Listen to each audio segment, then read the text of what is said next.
the big change for our club, and then Yeah.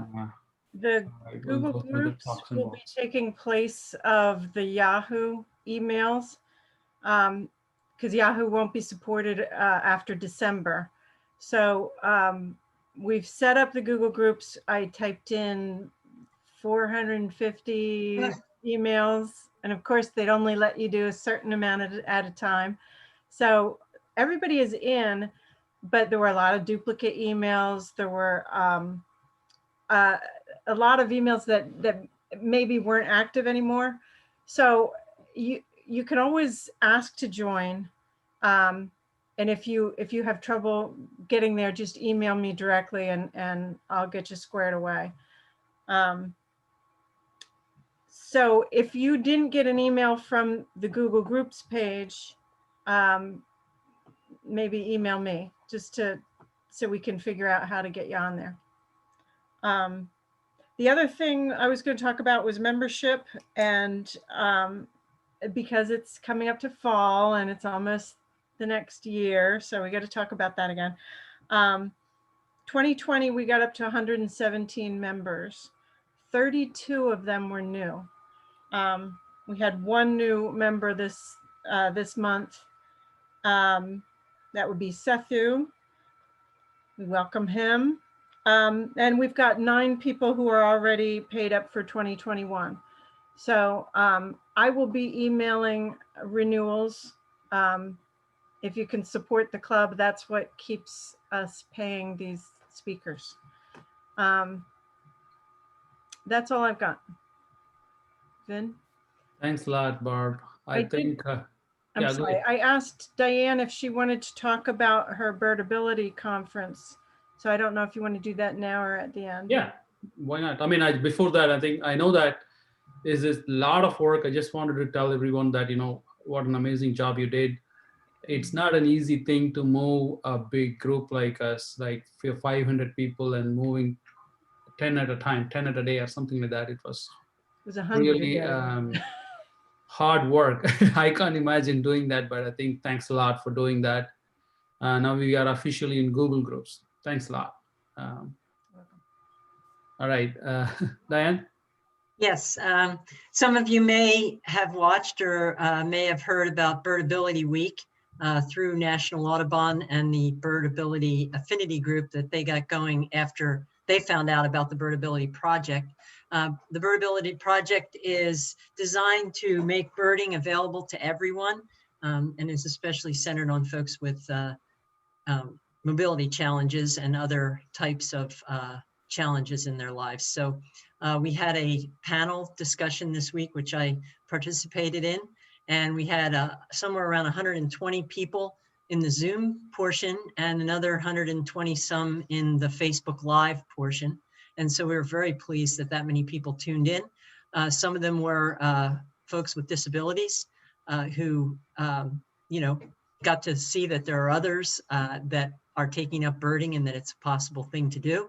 And also a lot of folks such as nature center directors and park service people and those types who tuned in to learn what they could do better to make birding accessible to everyone and make their facilities accessible to everyone. So we feel like it was a real big success. And one of the things that we're doing in Audubon is helping us with is we have a map of the entire country, and anyone can go into the Birdability site, access the map, and fill out a survey of a particular birding site in terms of its accessibility. And it doesn't have to be a good accessible site.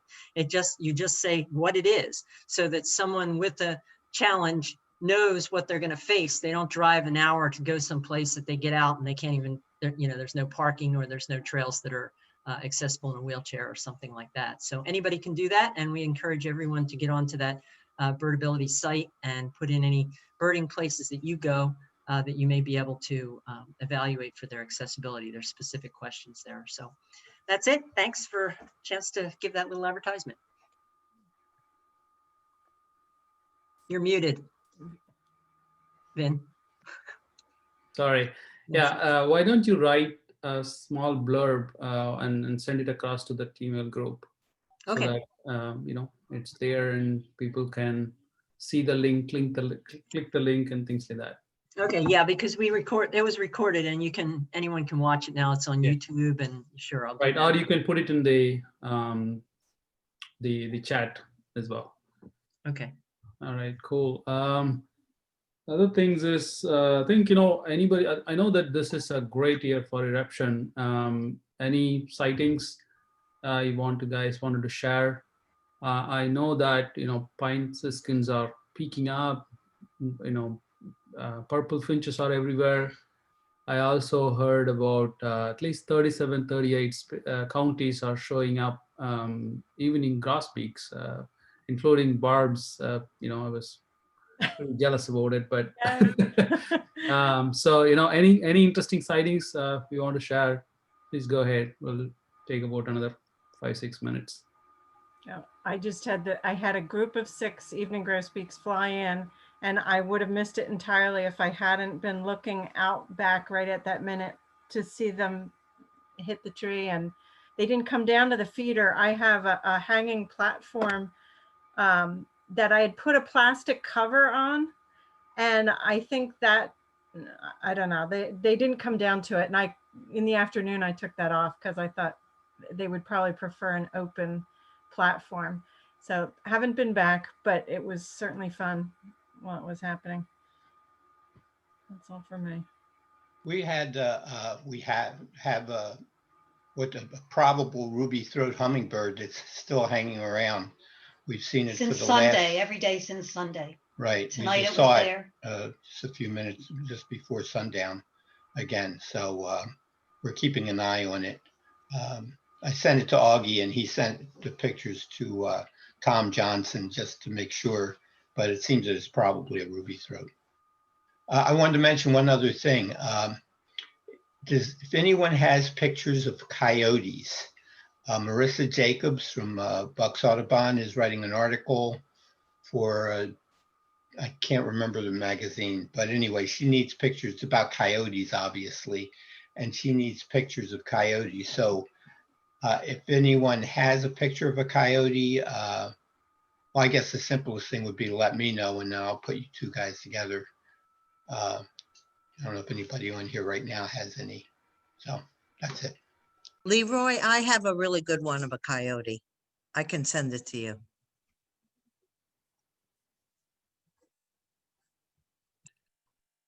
Any other sightings? My neighbor got a picture of a coyote in Ivyland, so I will pass that on to you. Great, thank you. Oh, also, I need the credit for who to credit it to, because it will be accredited, and if it's published. Okay. Any other sightings? Vin, this is Sue. I have no idea whether this is noteworthy or not. No, But I don't did worry see about a northern harrier yesterday at Pole Farms over in New Jersey. Very good. Today morning, I got Dunlins came into the Bradford Dam. First, it was thought as a still sandpiper, so we got a little excited about it, and we drove there. Augie was there, and he called it as Dunlin. So I think, and 2 or 3 American pigeons as well. So I think ducks are coming in. Anything else anybody wants to call out? All right. I think other things I would maybe send it as an email. What are the next, nearby talks and walks, any happenings that's happening. I think thanks for Pat Rossi, who sent the link for the hybridization of chickadees. That's cool. So those type of things is important and interesting for all the people. So anybody has any of those kind of cool things, please send it across. I have a couple of interesting things that I saw in ABA today. So I will send it across through email. I don't want to waste anybody's time. Cool. With that said, Judy, do you want to introduce our featured speaker today? Okay, thank you. So I guess if there is a silver lining to the COVID pandemic, it's that we get to meet people via Zoom that we normally wouldn't meet at all. And such is the case tonight. So I am really happy to introduce Brian Shema, and he is with the Audubon Society of Western Pennsylvania. He is a long-term birder. He graduated with degrees of wildlife biology and forest science. He worked as a field biologist, studying riparian dwelling birds in the Appalachians. When he moved back to Pittsburgh, he began working with the Audubon Society of Western Pennsylvania as a naturalist. He became their conservation director, and today he serves as the operations director. He was named one of Pennsylvania's 40 under 40 environmental leaders and a conservation leadership fellow by Audubon. And tonight he's going to be talking about a story of travel, which we all have been hoping to do while we've been stuck at home. So Brian, we appreciate the opportunity to do some traveling from in front of our computers. So thank you so much for joining us tonight. Great, thank you, Judy. First off, can everyone hear me? If you, those that are, I can see on the screen, is my microphone good? Can everyone hear me? Okay, great. So Judy, thank you very much for the invitation to speak this evening.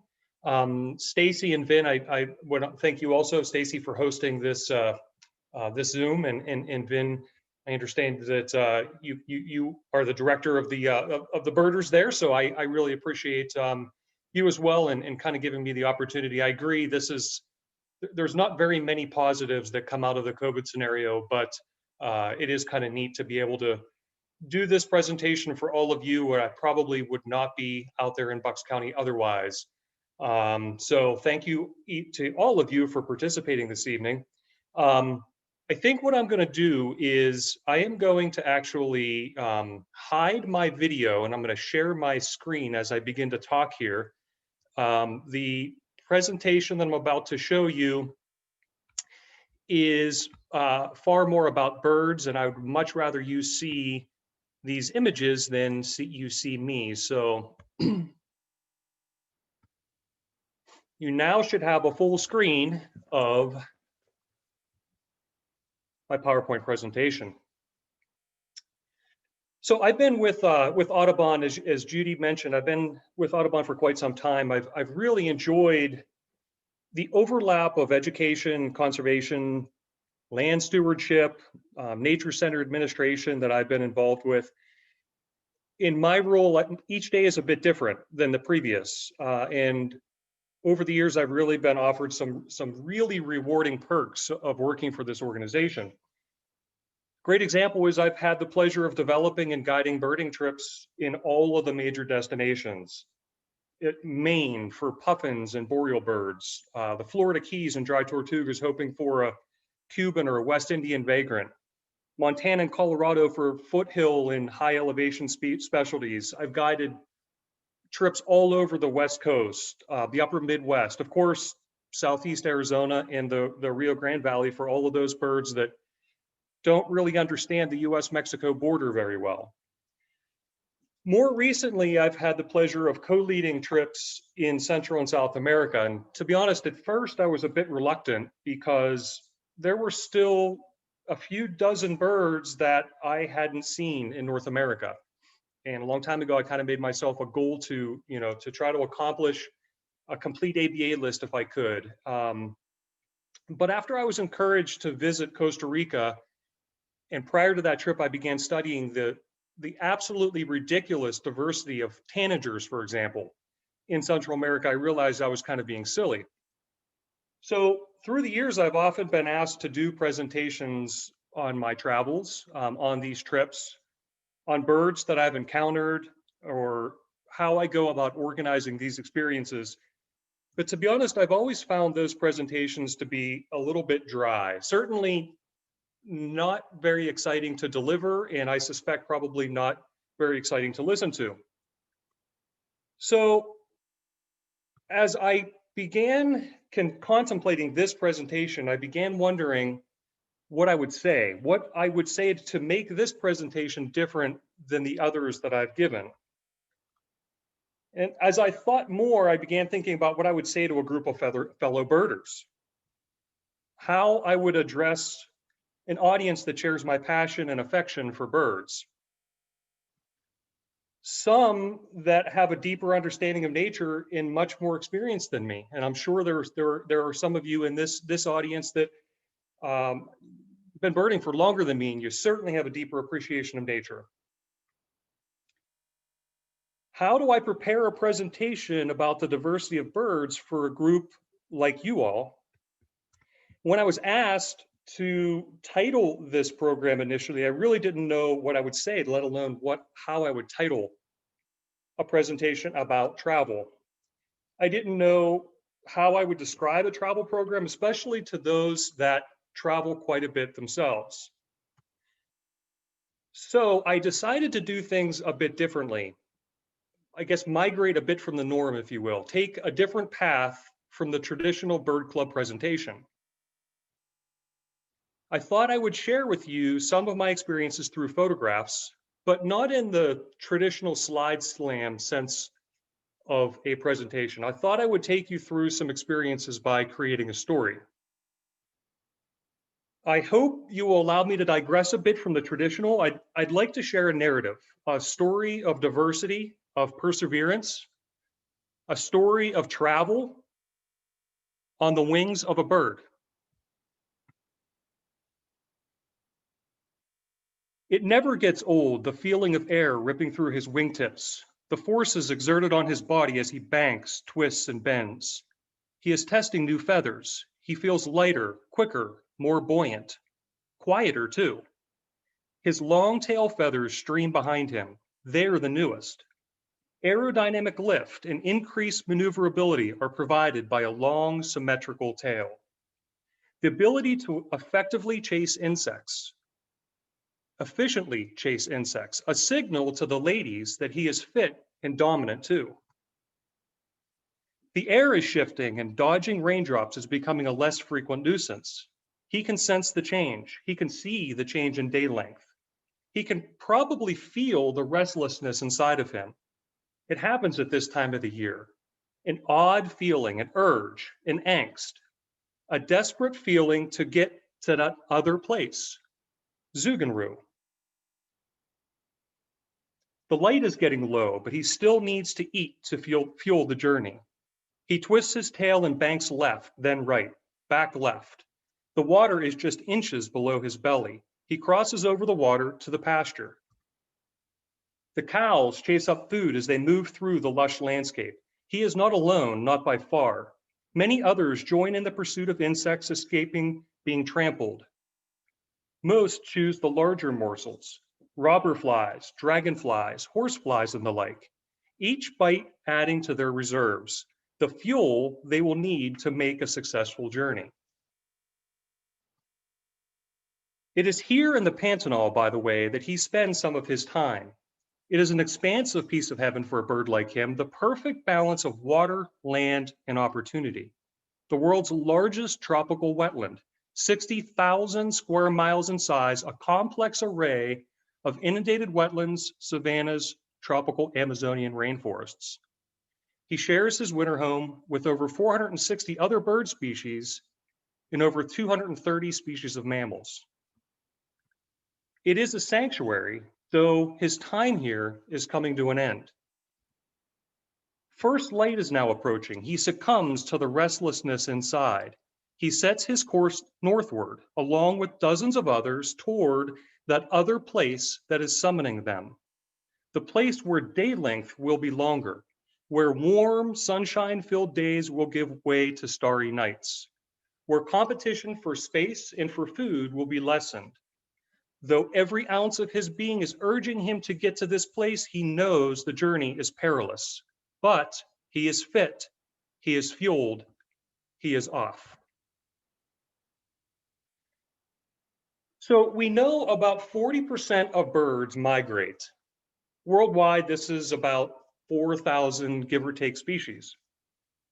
We know birds migrate to find better opportunity to reduce competition for resources and to ensure the success of their species. The risk that is taken during migration is rewarded with longer day length, which equals more time to forage and feed young, and with productive temperate habitats, which ultimately produce more food resources. Neotropical migrants raise twice as many young in North America as their stay-at-home tropical counterparts. This black-throated gray warbler, for example, raises on average 4 young in North America, while it would raise less than 2 young if it had stayed on its winter ground. We know that birds take different pathways to travel. We know there are differences between complete migration, where an entire population of birds move during migration, and partial migration. They also take different approaches. Some fly during the days, others, as we know, fly at night. We also know that they use 1 or more of 5 navigational clues to migrate: the sun, stars, the topography, magnetic fields. There's actually relatively new evidence that some even use odors during migration. So their approach to making this journey may be very different than other birds. Take the Swainson's thrush, for example. They're found in forests from sea level up to the tree line, where they forage almost exclusively for insects during the summer months: beetles, caterpillars, grasshoppers, bugs. Interestingly, like some woodpeckers, Swainson's thrushes actually eat ants. During migration, they use a very, very wide range of habitats, but always habitats with dense undergrowth. Their diet also expands to include berries. The Swainson's thrush migrates over land, always over land, and they feed as they migrate, taking weeks to move between the Americas. Swainson's thrushes are long-distant migrants. They travel thousands of miles between winter and summer. And in spring, they reverse course. They use the exact same route as they did in the fall to return back to their breeding grounds. American golden plover is also a long-distant migrant. However, its strategy for migration is really very different. In spring, the species moves up through the middle of the Americas to its Arctic breeding grounds. However, unlike the Swainson's thrush, the plover moves east across Canada, fattening up on berries, and then flies out over the Atlantic, flying nonstop to South America in the fall. Of course, as we know, not all species are long-distant migrants. This Brewer sparrow, for example, flies only a short distance between its summer and winter ground. Some birds in the tropics are even shorter distant migrants. White-ruffed Manakin's a resident bird of wet forest of Costa Rica south into northern Colombia. These are altitudinal migrants, spending their summers at high elevations and retreating low in the foothills in the winter.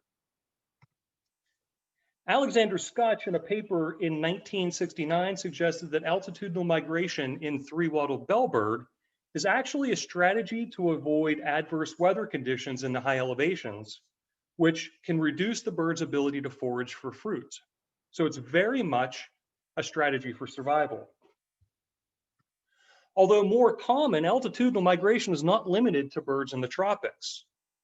Many of us probably don't realize that American dipper is an altitudinal migrant, retreating to lower elevations in the Rockies in the winter to escape the freeze. By the way, I will mention that any photograph in this slideshow that is not my own will have a photo credit. I do appreciate working for Audubon because I do borrow many photos from them actually for my presentations. He darts back and forth, left and right, his erratic flight a response to aerial insects that he is chasing. The zigzags cancel one another out. All of the back and forth averages in a direct course. Following his innate internal map in the sun's compass, he makes his way north. His mass is just 20 grams, weighing about the same as 75 cents. That is what makes this feat so very impressive. Being able to persist, being able to continue on despite the pressures that are facing him. During migration, the bird will attempt to consume as much as 10 grams of insects per day, half of his own body weight. Birds navigate a world of habitat destruction, an ever-changing landscape being cut and burned to accommodate the growing needs of humans, the insatiable appetite for beef, for soy. The ability to find food in an ever-changing environment is a remarkable one. The landscape undoubtedly different each time he passes. His memory of such areas are certainly not as clear as humans. His technology completely lacking. Alexa, where can I find dragonflies near me? Instead, he must rely on his instincts to locate food sources. Maintaining energy and replenishing fat reserves is an ongoing battle during this journey. Fat, the energy in fat, is the currency of migration. Like a band of brokers on Wall Street, birds trade energy for success. The struggle is very real. It takes place every day, every minute that the birds travel. Meanwhile, sea level rise, the timing of flowers, acidic water, severe weather events all become more clear. Like a few turns on the binocular, the effects of climate change come into focus. But these birds must press on. They must be able to persist. Zuganru, in that deep guttural urge, our encouragement.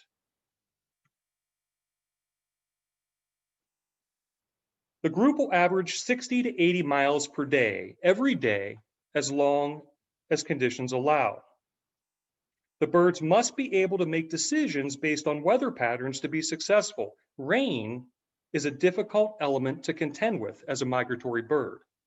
Without a Weather Channel app on his iPhone X or Samsung Galaxy S10 announcing what may face him in the coming days, the bird must make appropriate decisions based on his highly tuned inner ears.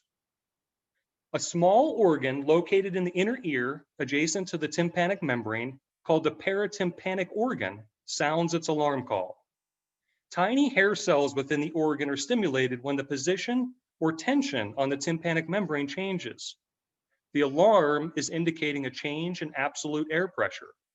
Like a tiny barometer, the organ is forecasting a low pressure front. Rain. If it's just a rain shower, he and his migratory clan will seek a lake or a pond over which to forage. Although annoying, a shower will not ground them.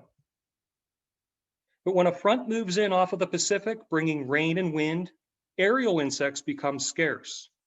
The birds' ability to forage and their travel plans must surrender to the weather. It could be a day, it could be days before they continue. Dozens and dozens of species, thousands of individuals face the same delay.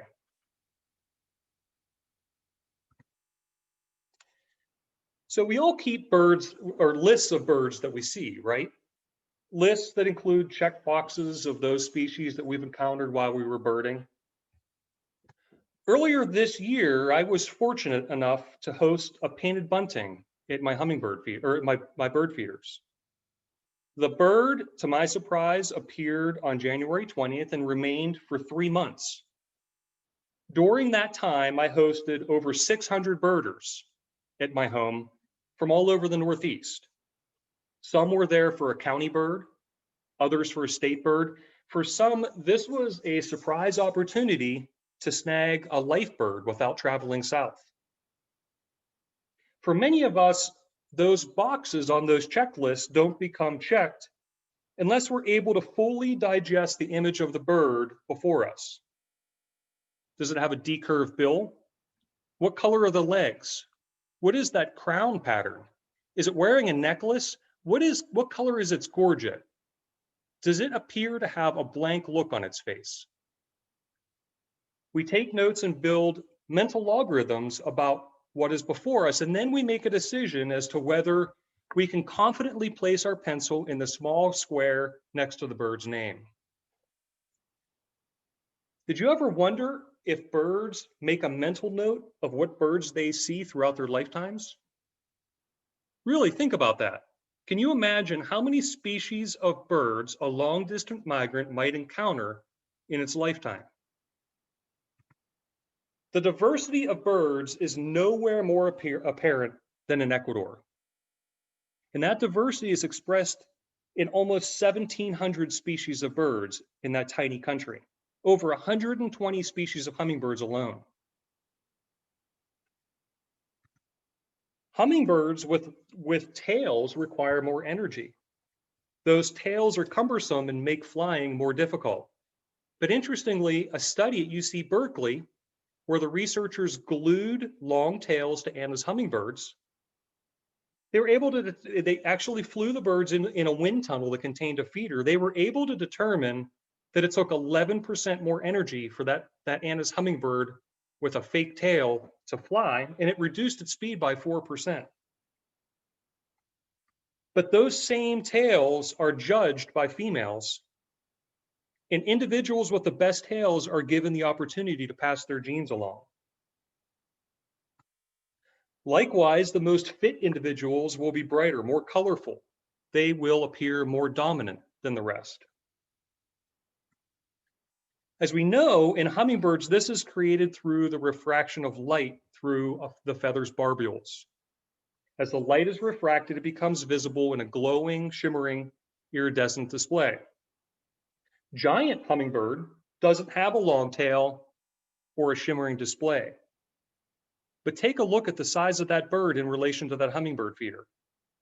It's impressive in another way. At 8 inches long and a wingspan of 12 inches, giant hummingbird is similar to the size of a grosbeak.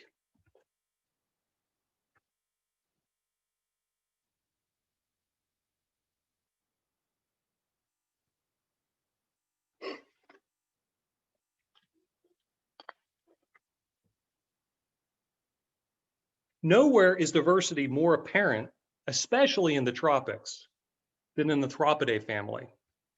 The second largest family of birds behind tyrant flycatchers, which in my opinion are not nearly as nice to look at, tanagers represent 15% of diversity in the tropics. Most tanagers occupy the same type of habitat throughout the Americas. Their foraging strategies largely alleviate competition among the various species. Open country tanagers like palm tanager and blue-gray tanager are widespread and common, found in a variety of habitats from sea level to rainforest ridges. Their diets are varied, consisting of pretty much anything they can find: berries, seeds, insects. If you've traveled through the lowland regions of Central or South America, you have certainly encountered these very common birds. For most tanagers, they are highly sexually dimorphic. Males are intricately patterned and colored, but there are exceptions to every rule, as we know, and white-lined tanager is an obvious one. White-lined tanager is named for the panel of white feathers in the wing which the male displays during courtship. The species is highly sexually dichromatic. The males are exceptionally dark, glossy blue-black. And the females, like these, are rufus brown, but otherwise very plainly colored. More typical of tanagers are birds like golden or bay-headed tanager. These are the humid forest-dwelling birds, which are primarily frugivores. They're highly variable geographically. Actually, both of these species have 9 described subspecies, and I've seen many of the different golden tanagers. Golden tanager's throat patches change from brilliant gold, like the bird on the left, to chestnut across its range. Often seen in mixed flocks with golden tanager and barrel-spangled tanager is saffron crowned tanager. It's an energetic little guy whose behavior actually might seem a little bit more like a warbler than a tanager. Silver-throated tanager is common at fruit feeders throughout Central America and the Choco Andes region of South America. In fact, almost 90% of this bird's diet consists of fruit. They're very common at backyard fruit feeders. As elevation increases into the cloud forest, the blue-winged mountain tanager becomes more common. The Thropidae family includes many other groups of tanagers like conebills, chlorospingus, honeycreepers. It actually also previously included birds like ant tanagers, though much like our North American tanagers, ant tanagers have been moved to the cardinal family following recent genetic analysis. Our group visited Ecuador in March of 2019. Our trip centered generally on the Chocos Andes region of north central Ecuador.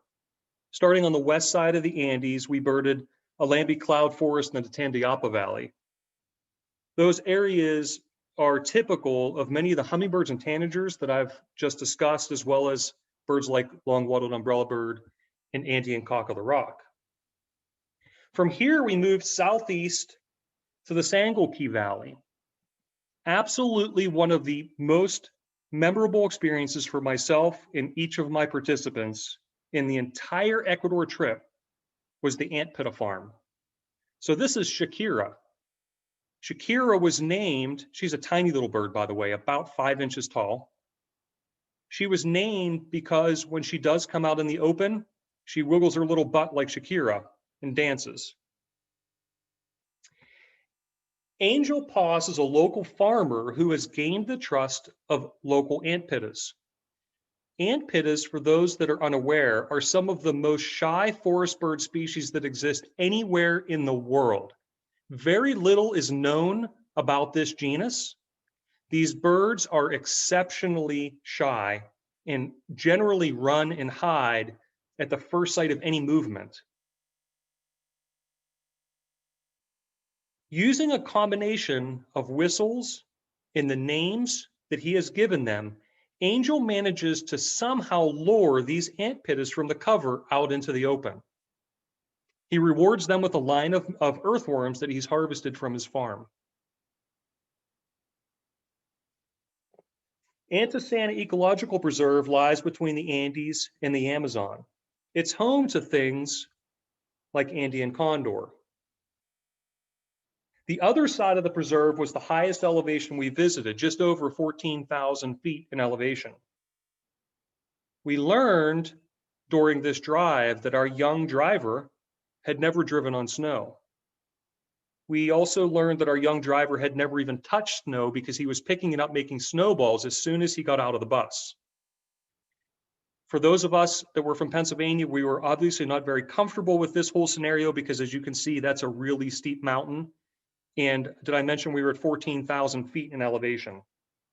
It's a long way down. Our experience wrapped up west of the Andes near Kasonga, where we added some of the most magnificently colored hummingbirds that I reviewed earlier in the presentation. We ended with over 250 species of birds on our checklist. We found 30 species of tanagers and 38 species of hummingbirds in 9 days. An incredibly diverse experience. The flock has dramatically increased in size. Incoming migrants of several other species have joined in at the roost. They will spend the overnight hours in the marsh, a safe respite for the night. The weather has cleared. The northbound journey continues. The Andes present a dilemma. If the group continues north, they will end up on the east side of the mountains. Crossing them means flying high, higher than the preferred altitude, and across a landscape dominated by mountainous forest. Dense rainforest, unsuitable habitat for foraging, tanagers, tree hunters, and tyrants are right at home, but not on a migratory passage, not as an aerialist acrobat. That is an impenetrable hill. The flight would take its toll, and if met by weather on the windward side of the mountains, a dangerous situation would arise. The more experienced in the group lead west, up the Pastaza River and toward the coast. Mount Chimborazo, 26,500 plus feet in elevation, a welcome landmark, a sentinel of sorts to the northern Andes that stretch from here through Colombia. The group round the foothills of a huge peak and again turn north. For some, a direct flight over water is the obvious choice, shortest distance between 2 points. But for this group, moving parallel to the coast over land is preferred. Maintaining the foothills to the right and the coast to the left lead them to the isthmus, the connection between winter and summer, the connection between south and north. Soon an orb appears in the distance, an off-white soccer ball looking object in the treetops, a radar station rising up from the forest floor, remodeled for people to watch birds pass by. A platform wraps the top, an opportunity for canopy-dwelling creatures to watch people watching them make their livings. In the rainforest below, songs of resident birds fill the air. The local birds calling out their songs to defend the spaces that they call their own. Tanagers announcing ownership of the land inside of an invisible border known only to them and a few adjacent neighbors. For some late breeders, like white-sided flower piercer or ornate flycatcher, perhaps the songs are to attract a mate, an announcement to females nearby that this land has been claimed and contains resources worth protecting. While others may be in chorus to teach their younglings the sound of their own kind. For most, the nesting season has concluded. Their young have joined the clades of birds of the rainforest.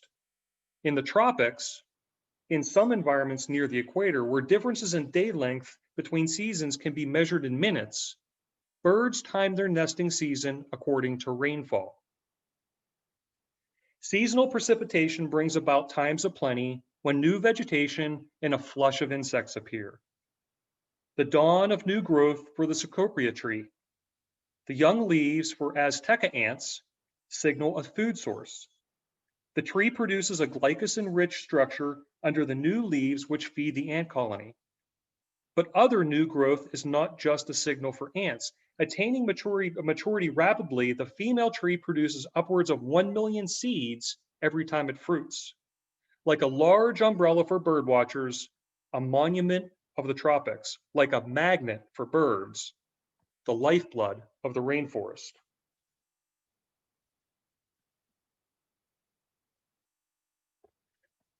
Well, I think we would all agree that a long-distant migrant would certainly cross paths with what could amount to be thousands of species in a lifetime. We also know that our memories are far more sophisticated than a bird's. However, we do know that birds learn to associate with behaviors of other birds. They learn to react to the behaviors of other birds. They've developed specific behaviors to communicate, to compete, almost always to reduce competition or to ensure their own success or survival. It's part of what makes birds so fascinating. A flamboyant bird of Central America, widely recognized as a motmot because of the central tail feathers, twice as long as the others. The central is adorned with turquoise and black rackets. The tail is clearly an advertisement to potential mates. However, the tail serves another important function. When turquoise-browed motmot is in the presence of a predator, the motmot will wag its tail from side to side, an indication to the predator that its presence has been made, and any attempt at a pursuit will clearly end in failure. The great tinamous is an extremely secretive bird of tropical forest. The tinamous creeps around the forest floor, almost always staying out of view. They depend on their camouflage to blend into their surroundings. When they know they've been made, though, they panic. Like a cannonball crashing through the rainforest, the bird flies through anything in its way to escape potential danger. Manakins are probably some of the most well-known birds of the tropics. National Geographic and others have aired multiple natural history programs on the group. Regardless, I can't help but share some of the fascinating and unique behaviors of these birds. For example, the male long-tailed manakins establish long-term pair bonds with another male. There is always an alpha-beta relationship between the two male birds, and the pair spends a considerable amount of time together performing routine tasks with one another. There is evidence that these pairs spend years together honing their ability to sing in unison, a trait that is required of the onlooking female. If successful in attracting a female to their court, the alpha beta males perform their dance together as well. If one of the birds are not present, interestingly, a gamma bird will step in. If by chance one of those higher ranking males return to the court, the lower ranking male will give up his spot in the dance. Two types of dances, the popcorn dance and the cartwheel dance, exist in this species. We were fortunate to watch both. In both cases, one male replaces the other on the perch while the first bird flies back to its original location. As the dance concludes, the beta bird removes himself from the court, the alpha takes center stage and concludes the dance on his own. Orange-collared Manakin uses a U-shaped branch. The orange-collared prefers a clearing on the ground where it performs its dance in a wing clap that many of us recognize of manakins. The wing clap is a snap that is louder than probably any of us could clap make with our hands. It's actually caused by the wings abruptly hitting the bird's back. And we've heard these wing snaps from hundreds and hundreds of meters away. Costa Rica was our first venture into international travel and my very own first experience in Central America. The trip occurred in April of 2016. Our experience was arranged as a counterclockwise loop from San Jose northeast to Sarapiqui, where we stayed at Selva Verde Lodge.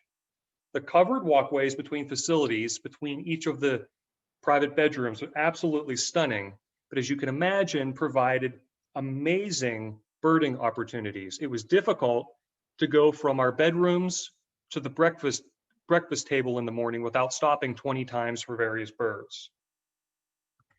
At nearby Selva Research Station, we found an amazing diversity of birds, including snowy cotinga.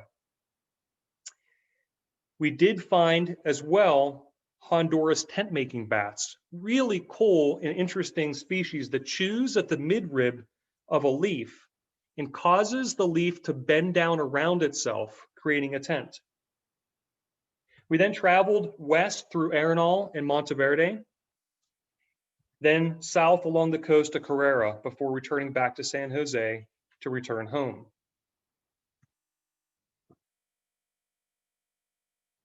At an average of 75 miles per day, the migration will take 8 weeks. Many others make the trek in much less time, but there are consequences to their approach. Flying at high altitudes, such as 12,000 feet, means air temperatures as low as 10 degrees Fahrenheit and atmospheric pressure half that at sea level. Decreased oxygen tension means atmospheric hypoxia. Cold air and less oxygen makes the flight much more demanding. Limited oxygen being delivered to flight muscles makes every pump of the wings more tiring. Prevailing winds create even more difficult conditions through the tropics in the spring. Trade winds flow from the northeast, fighting that headwind and even more demanding exercise. Sticking to a flight that is much closer to the ground better suits this group. Oxygen-rich air, warm, sunny days, and lots of insects. The group scatters, wing beats become furious, heart races increase, respiration follows.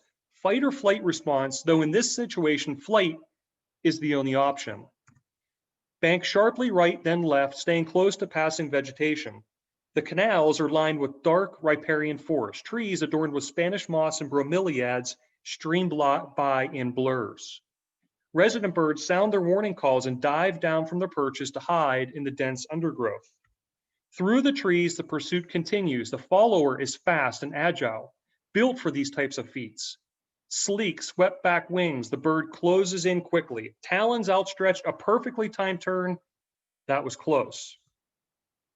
Zigzagging through the open canopy, the traditional glide portion of his flight is non-existent. His tendons pull on his sternum and grip tightly his humerus. Seemingly contracting more often than relaxing, every strand of his pectoral muscles are burning. The bird struggles to think of avoidance tactics. He continues to dip and turn, but the pursuer returns each move with a counter move. A lagoon appears ahead. At the edge of the trees, the bird stretches its outer tail feathers, bends its tail, and pulls its wings backward. The forces exerted on his body, gravity, friction, lift, in combination results in a very quick dive and sharp turn to the right. The maneuver was not countered, and the pursuer is forced to cruise onward in defeat. As the bird regroups after the chase, he calls out to relocate the rest of his migratory clan. The falcon appears at the top of a distant snag, a resting spot until he regains his composure and chooses to hunt again. Our trip to Belize was in February of 2018. We flew into Belize City and transported to the north to spend time in Crooked Tree Wildlife Sanctuary. That sanctuary was the first wildlife sanctuary ever designated by the government of Belize. Crooked Tree is an island among vast lagoons. It's a small village known widely for its cashew production. They produce several different foods made from cashews, including cashew wine. One evening at dinner, we sampled the concoction. It is not as much a wine as a highly flammable starting fluid, in my opinion. The 44,000-acre Ramsar site, a designation of international importance, Crooked Tree contains an extensive network of waterways snaking in and out of logwood swamps and broadleaf forests. Nearly 30% of the habitat is inundated, flooded seasonally by rain. I had requested a boat tour to view habitat and birds that would not otherwise be available from nearby roads. For 2 mornings, we were treated to the experiences in the lagoons, where we saw numerous wetland species with some fascinating adaptations for life in the wetland. Immediately obvious was the abundance of snail kites. I'm sure most are familiar with the snail kite, perhaps one of the most morphologically specialized birds in the world. Using their highly modified, slender, and highly decurved bill, snail kites make a living extracting apple snails from their shells. Because of this specialization, snail kite habitat is very specific. They reside in shallow, marshy areas that have been flooded for more than 2 years. Shallow enough that the vegetation reaches the surface of the water, flooded long enough that the apple snail population builds to support the bird population. Sharing that same habitat is northern Jacana. Adapted to walking on floating vegetations in the marshes, it uses its very long toes and nails. The increased surface area of its footprint enables it to spread its body weight out across a larger area. Floating vegetation is enough to support the bird as it forages for a wide variety of vegetation, seeds, and invertebrates. The species is polyandrous. A female territory will include 2 to 4 males. Each male builds a floating nest, and the female will lay eggs in each nest. The males raise the young, though females help to defend the nests. Northern jacanas have a bony spur that projects from their forewing. You can see it in this image. It may be used if an intruder approaches its floating nest. If the spur doesn't work, the male will likely give an alarm call, summoning the female, who is larger and much stronger. Birding by boat was an absolutely amazing experience. We uncovered what has become one of my absolute favorite birds, crane hawk. The piercing red eye contrasting with the dark plumage, to me, screams mean bird. Crane hawk also happens to be the only New World species with what I would kind of consider a superhero adaptation. It's the only New World species with a double jointed leg. A crane hawk is capable of bending its legs forward and backward. the opposite way of every other bird you've ever met. It bends its leg backward to extract birds from a tree cavity, or snakes from a bromeliad, or lizards from a rock crevice. Like a crane, this bird can hoist prey from places no other bird can. We traveled throughout Belize, uncovering birds and culture as we went. After what we coined a silky drive, which basically was our heads hitting off of the roof of the van the majority of the drive, we arrived at Caracol, which was the largest ancient Mayan civilization in Belize. Montezuma Oropendola is a bird of Mexico and Central America, well known for the amazing hanging woven nest that it builds. But there's actually another fact that makes this bird stand out in the natural world. Montezuma Oropendola is highly dimorphic. In fact, they exhibit one of the highest levels of dimorphism in the entire world. Male Montezuma Oropendolas are more than twice the size of a female. This is actually a really interesting strategy when you think about it. It's a strategy to reduce competition among a single group of birds, to reduce competition among even a single pair of birds. Oropendolas eat a wide variety of food, from fruit to bugs to small animals. If you can imagine, a female will choose to use a much thinner twig because that twig would not support the weight of the male. So in fact, they are not competing with one another as a pair.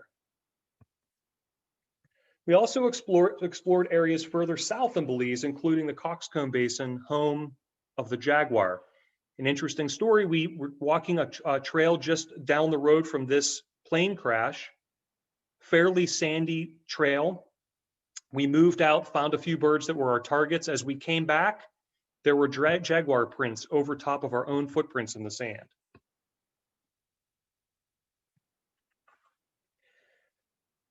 The migratory flock has lessened in size. In some cases, birds have moved at a slower pace and fallen behind. Some have moved west to continue their circumgulf migration, their pathway to the north. Still, for others, their journey was stolen from them by a raptor, a cell tower, a window, a cat. A nervous energy falls over the group. Among a sea of coastal mangrove, the small group of wary travelers roost. The salty breeze passes over them, carrying the warmth of the day. The starry night sky no longer contains Crux, Carina, and Centaurus. They've been replaced with Cassiopeia, Draco, and Ursa Minor, containing its now obvious North Star. They are nearing that place that has been summoning them. But before them is a major obstacle. Before them is the longest flight they will face. A marathon, a non-stop expedition over an environment where they are not welcomed. No opportunity to rest, no opportunity to feed, a desperate flight over open ocean. For the past few days, the birds have fed over the coastal marshes of the Yucatan, building fat reserves and building courage. Now, perched in the mangroves on the edge of land, the birds survey the conditions. The sun is in the horizon. The shapes around them are no longer shadows. Almost simultaneously, they fly, first into the wind, but then quickly turning left, their mission begins. Keeping the rising sun below their right wings and moving toward magnetic north, birds take turns maintaining their pace. As the sun rises in the sky, the coast disappears behind them, open ocean. A slight wind from the east turns to the north, a tailwind, a nudge from Mother Nature, a helping hand from the heavens. The birds' speed increases, though their physical demands remain constant. The tailwind continues, a welcomed assist now that afternoon temperatures have reached their peak. Overheating is a real possibility and one of the advantages of nighttime migration. Those that are too hot change their respiration, a form of hyperventilation, to dissipate heat and cool their bodies. Freight ships below provide an opportunity to rest. In fact, their body temperatures would subside quickly. However, stopping is not an option. With no food or water options, birds that find themselves resting on ships are almost certainly going to perish. Their fitness level not sufficient to keep them going, their energy and momentum zapped. A common food item of young tiger sharks in fact. A migratory bird struggling on the surface of the water, a unique scavenging opportunity while sharks are learning to hunt food for themselves. After 12 hours of flight, the journey continues. The sun touches the horizon. Warm hues of red, orange, even purple stretch across the ocean, glimmering in the subtle waves that seem to chase one another across the earth. Soon, the sunset is replaced by moonlight on the water below. In the darkness, the moon illuminating their path, they shut down half of their brains, maybe even closing one eye, a form of sleepwalking. A common strategy for birds to rest while surviving, even migrating. Before the sun again rises over the horizon, the group reaches land. Perhaps the tidal marshes of the Louisiana coast, maybe the Gulf shores of Alabama, perhaps the birds arrived over the western coast of Florida. Exhausted and hungry, they will refuel immediately. On the wing, the birds chase crepuscular insects over the local habitat. They roost nearby before again moving closer still to the end of their journey. At some point, a feeling overcomes him. Something tugs on the guts of the bird, a pull on the heart. Something triggers a thought in his mind telling him to stop, maybe build a nest here. Perhaps the location is near his territory from a previous year. Perhaps it's the exact same territory from the previous year. This locale is probably near an open pasture, a parkland, a farm, any of them with a structure on which he can affix his nest. He peels away from his clan, wings over the nearby pasture or nearby marsh, surveying its potential. His wings have successfully carried him. His instinct has successfully directed him. The urge, the angst, the desire has fueled him. More than a handful of insects too, of course. He has again defied the odds stacked against him. Everything that man has created to defeat him, everything that nature has thrown his way. Over more than 3,000 miles, he has traversed countless habitats, shared space and time with an array of other birds. He has finally successfully completed his journey. We all know and understand how amazing it is that a bird can find its way from small town Brazil to small town USA. We know that they are struggling in the face of deforestation. They're struggling in the face of trade winds and predators. Birds are programmed to migrate. They never choose to do so.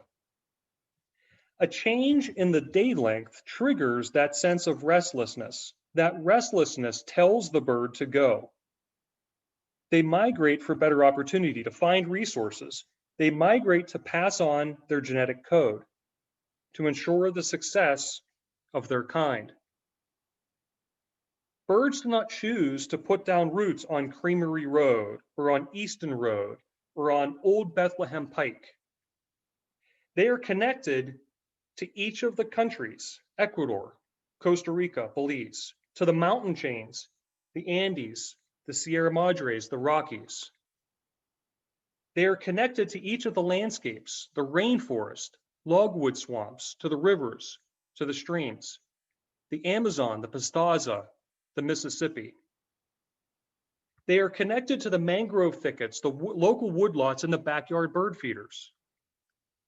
Birds witness the diversity of other birds during their migration and within their own home ranges. They experience the array of behaviors that exist in the natural world. Birds are hardwired to fly, to travel, to migrate.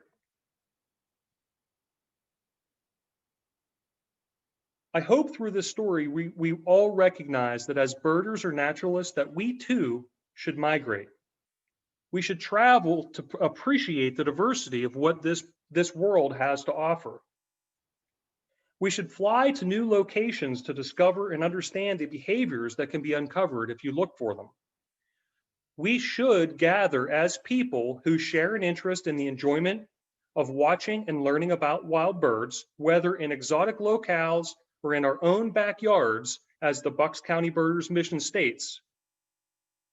We all should travel. I hope you were inspired by the photographs in this presentation. I hope you were all inspired by my story. I hope you were inspired by his story. I hope you will continue to explore the diversity of birds. Thank you.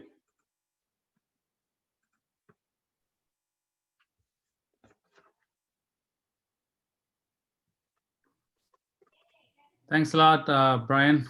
It was really amazing to see all the pictures. I'm definitely inspired a lot. I was thinking that why can't they migrate? I mean, they have so many great birds. Why only warblers? That's what going in their mind.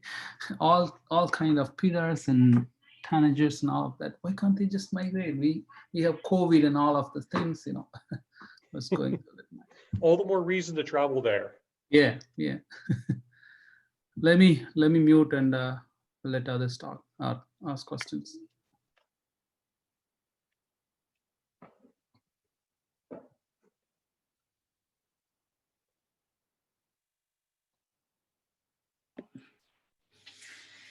You mentioned that at one point you were working on an ABA list. I'm just curious as to how far you got.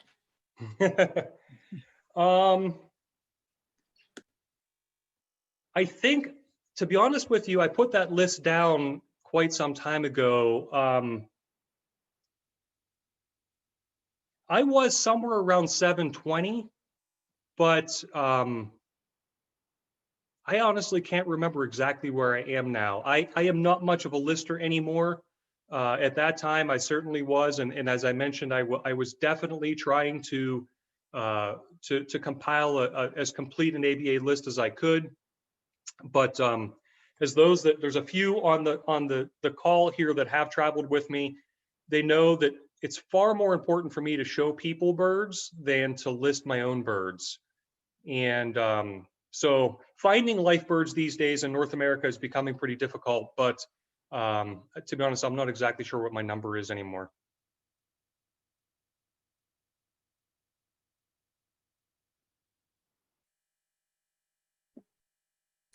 Yep. We are now to the point where we're crossing the bridge between identifying birds and recognizing them. So I appreciate what you're saying.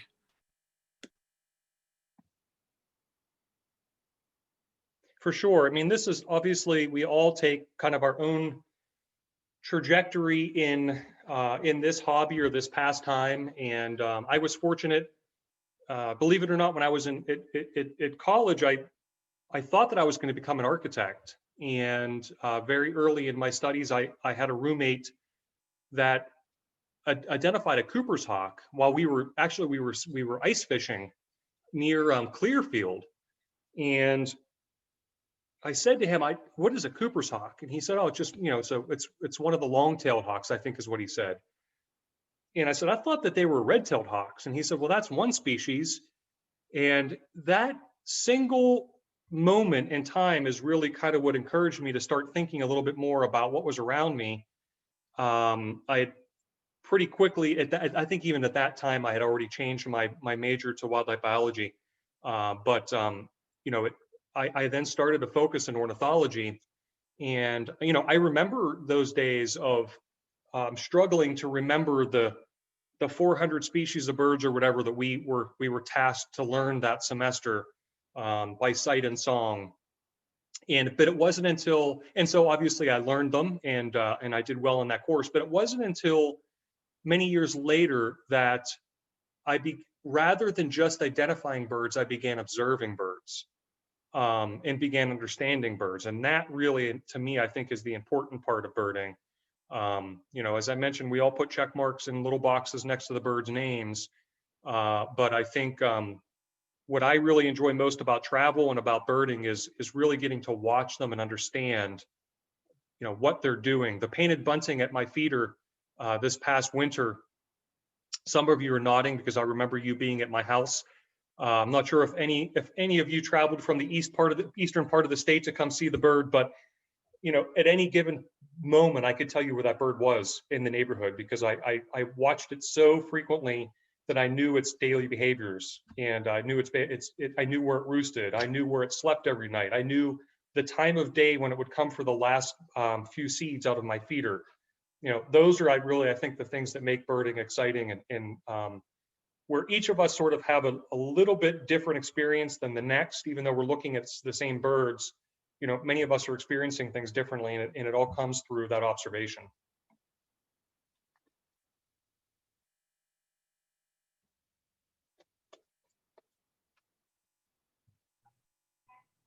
Any other questions?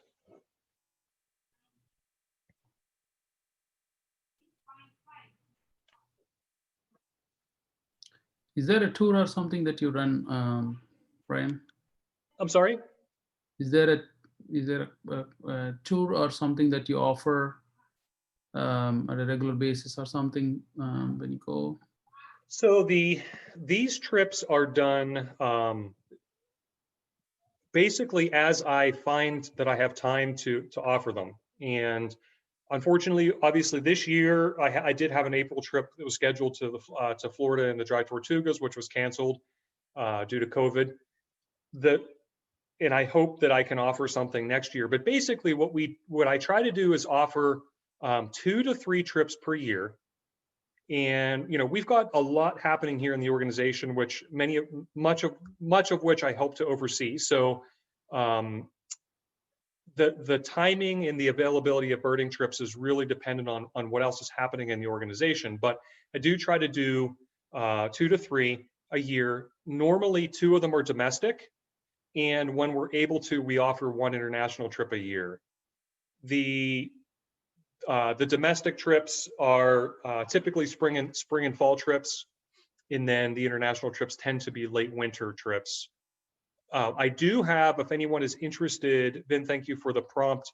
I do have an email list, and as I was sharing earlier before we started the call, these trips fill very, very quickly. So the way that I advertise them is I basically send out an announcement to all those that have requested to be on my email list.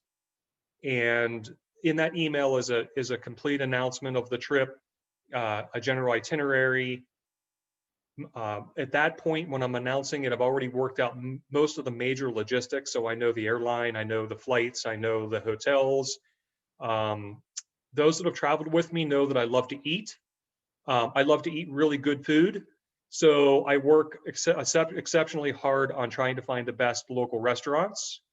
Very seldom do we use a chain restaurant. Occasionally we'll be forced to use a Subway for for a brown bag lunch. But typically I'm trying to find a local deli that's able to put box lunches together for me. And at dinner we try to eat at the what I consider to be some of the best restaurants in whatever area we might be in, sampling the local flavors, the local cuisines. And so I kind of take pride in that too, because that obviously is very much part of the experience. And of course, birds. And I've been fortunate at this point to be very successful in finding them. And, thanks to a lot of the technology that's available to all of us, doing lots of research in advance and planning things out minute by minute, we tend to find pretty much our full target list. So far it's been really, really exceptional. A question just popped up on the screen as to how to get on my email list. What I'm going to do is, can I type a chat? Yes, I'm going to put my email address in here. So I just put my email address in the chat, except I think that was a private message. My email address, for those, since I seem to be technologically challenged at the moment. Oh, I figured it out. I'm going to type my email address again. It's bshema@aswp.org. and there it is for everyone to see. So if you're interested in and it's now in the chat function, by the way, if you're interested in joining the list, just simply send me your name and your email address. That's really all that I need. And as I come up with these trips, I fire them out to everyone that's on the list. And as I mentioned, they do fill quickly. However, as all of my participants know, I encourage new participants, because for me to be able to continue doing this, there has to be new people, new blood, if you will, coming in, because Barb Harmon there in the middle, for example, that's nodding her head, only has so much money to be able to support me in my trip. We're aging also. So, Barb has attended many of my trips over the years, and we do build a lot of camaraderie among these groups. But my group is a very, very welcoming group, and we do encourage new birders from all over Pennsylvania. I do, by the way, we do fly out of Pittsburgh, obviously, but I can exclude airfare. These are all inclusive trips. I am not going to ask you to come to Southeast Arizona with me and meet me at the airport. You are going to fly with me. I'm going to help you with your luggage. I'm going to make sure that everything that you need is taken care of.